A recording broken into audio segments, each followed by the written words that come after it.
حنش. حياك الله. صفقة صفقة صفقة يا صفقة. أهلا أهلا أهلا.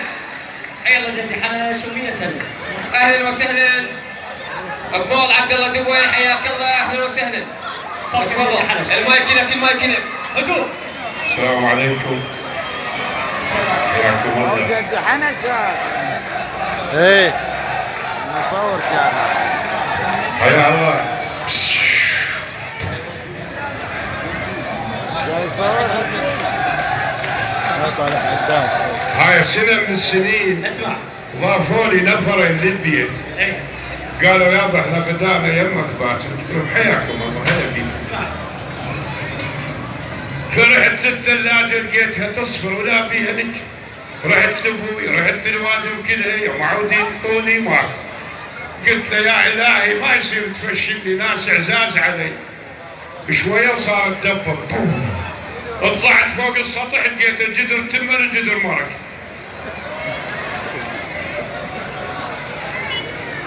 ظليت ادور شفت الجدر مال المرق ما بيشي فارغ. شويه وصارت هم دبه طبيت رحت المقطوره لقيت 12 بالنيه تستاهلون اللي حلوكم.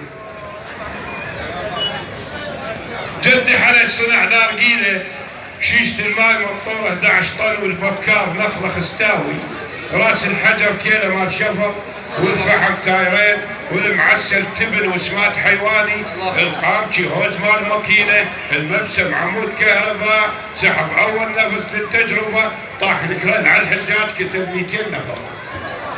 سمعنا صفقة سمعنا صفقة يلا صفقة.